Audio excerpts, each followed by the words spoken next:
Hey, it is your buddy, Peace and Harmony with you here today. Much love going out to all the beautiful empowered harmonizers. We are zooming in and focusing in on a little bit more in depth on one of the traits of both the narcissist and the psychopath, and that is to really have the trait of objectifying or using others, and really what becomes as sort of a dependence or a crutch. And this can be a very bewildering state for someone who has been in the position of being a support or a supply to someone who is merely just using them. And it's the fact of lack of empathy, which means their inability to understand the feelings, needs, wishes, desires, and sort of betterment principle of others, especially as it might conflict or bear on their own, that they can't simultaneously sort of bear your needs along with theirs. It becomes sort of a conflict, of a ground of conflict for them, because they always sort of want to jockey up emotionally above others. They don't like to, feel that someone's encroaching on their position of superiority or, betterment, that they want to go unchallenged, unchecked, unchallenged, and sort of not confronted, that they want to maintain that position, whether it's they're presiding, a sort of a dominance or a domineering bond over others, whether it's their talent or their humor or their money or just their, pushing their weight around. And why they are the one to be the number one. And so the objectifying of others can make you feel that you are just sort of a pawn in their charade. So, what are some of the red flags? You might feel just sort of like a pawn, that they're just sort of moving you around, according to what makes them comfortable, even though it might make you uncomfortable. They just want you in their calendar there, but not there.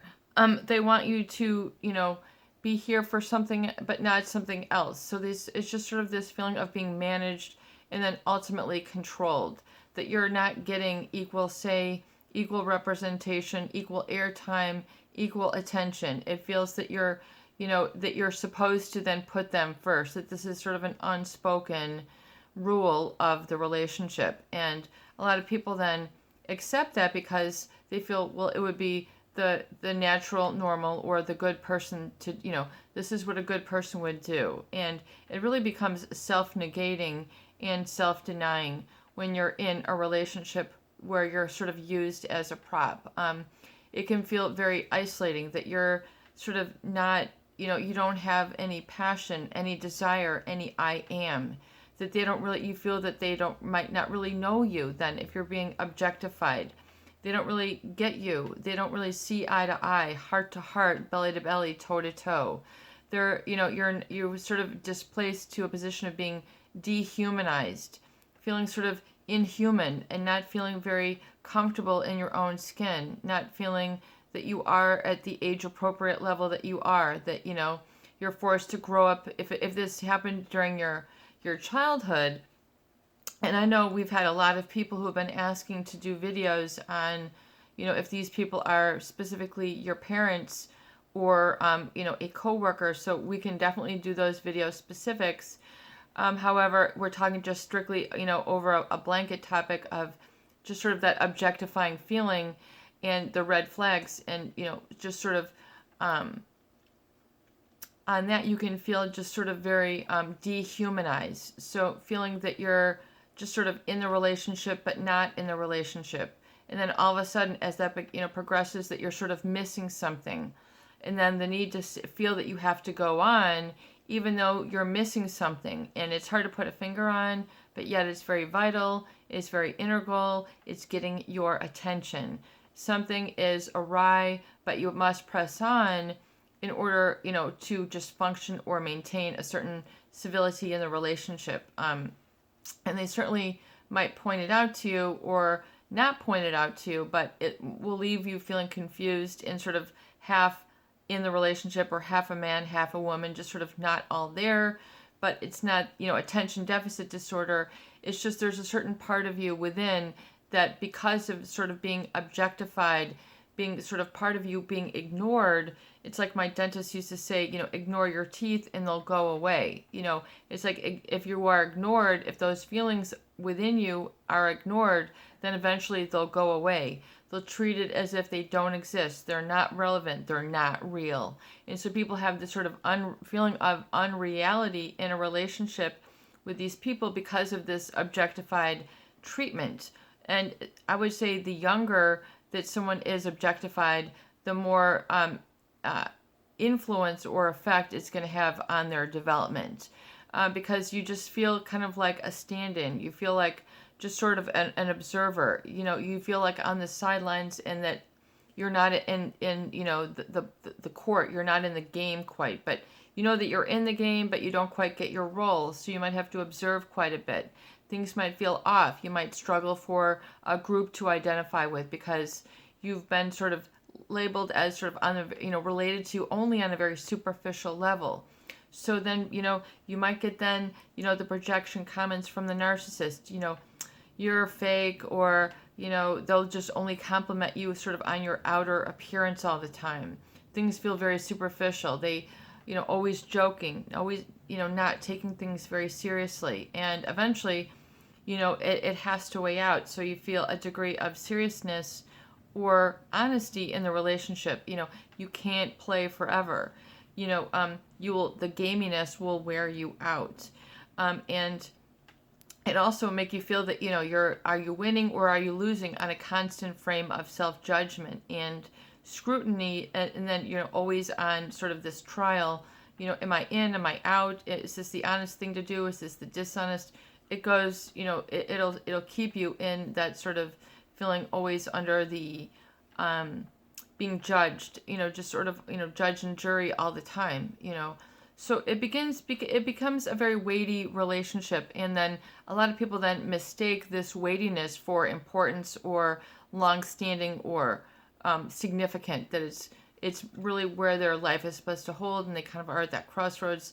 They think that their life is supposed to pursue in that direction, but it becomes very confusing when people are objectified. And objectified meaning sort of boiled down to satisfying of lower level needs, and sort of factoring out your emotional intelligence and your dream self, where you dream your life to go, you dream your relationship to go, where you want things to head, really sort of being able to be real with that and not just be, stylishly, for convenience, but the real deal where you're deep, you've got a deep connection and you're there for each other, and, you don't always have to be perfect, but you're perfectly imperfect. And they'll do they'll be there when you're sick. They'll be there when things are a mess. There'll be things when are not a mess. But it's an a respect in the healthy relationships. But when you are being sort of objectified, you're being used for a very sort of small sliver of a purpose, maybe for physical intimacy, maybe for them to unload on, maybe for them to play around with, maybe for them to be an outlet for stress, and, being sort of talked down to, but yet it feels up to you. This is a real conundrum. This becomes a real sour state because eventually people then feel that they are then objectified, that they are superficial, that they feel foreign to themselves. They sort of, feel disowned of their own experience. What have I just been through? It's because a lot of you has not been validated and attended to. It's been sort of truncated. It's been sliced and severed off. And so it can be difficult for, I think, a lot of people after that, for them to return to their own selves in a sense of wholeness, because they've been only living like this half sort of aspect, this sort of adapted defense mechanism, sort of false self, which you can shed that, don't worry about it. If that has occurred, it's occurred. Don't blame yourself. Don't, continue to rehash it. It's just a chapter. It's an experience. Don't regret, if something happened, don't leave it, wearing on you as a negative. If it becomes sort of real intrusive thoughts about how this impacted you, then it's oftentimes good to talk to somebody about this, because this can be very difficult for you to, feel that you can put your feelers out for your future, whether it's your future interest, your future profession, employment, or relationship matters. It's difficult to kind of recall back into the resource of your own experience within and make it feel like it's valid and worth something and able to be built on, especially if you've been objectified since, the lower, younger years. Your truth is set up through your 0 to 5. I mean, even though you might not remember it, you might not consciously remember it, but it's all recorded. That's just the miracle of the mind, is that all these interactions that you've been through are completely stored.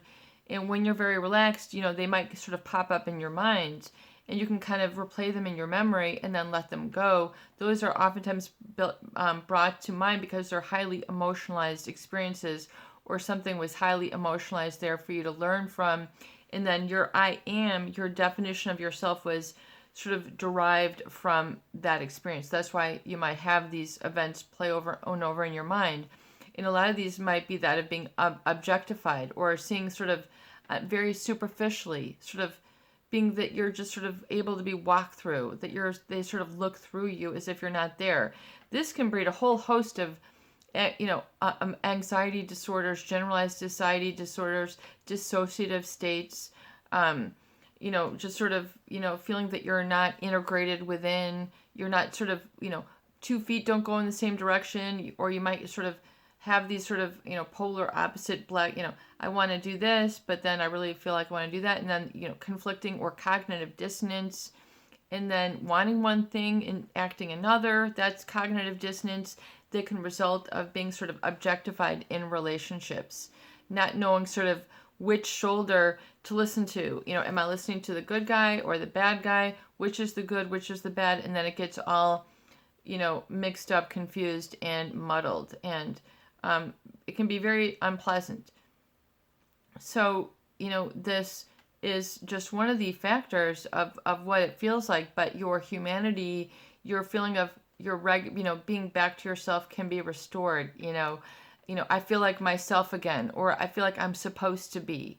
I feel like I'm supposed to at this time of my life. I'm now doing what is plausible, what is realistic, what is, balanced out, and I feel more in control. You need to sort of, if you've been objectified, then you're going to need to bring yourself back to life. You're going to need to, as I describe in the book that I'm working on, you need to resensitize yourself, sort of take command over your senses, all of your senses, and then work so that your higher self, your wisdom, is sort of there guiding you and helping you to be, decisive and making the right decisions, and being able to ward off the temptation of sort of going backwards and regressing, and sort of feeling that you're more than just an object. You're more than just, there to satisfy people's, physical needs, or their, crutch for their emotional needs. That you're, equally represented, and you're more than all of that, and that needs to be lived out and played out in your life. Because if you've been putting it off, you'll realize that, you don't have all the time that you think you do. That I find that to be a real crucial sort of flawed thinking, when people just think, in a year it'll just get better, and then you find that it drags on for long periods of time, and it's not getting better, and you're not making it better. You're not sort of making that shift or change after being objectified, sort of being rehumanized, re-energized, and your I am is ringing clear, and you're shining in that, and you're sort of let go of all that trudging.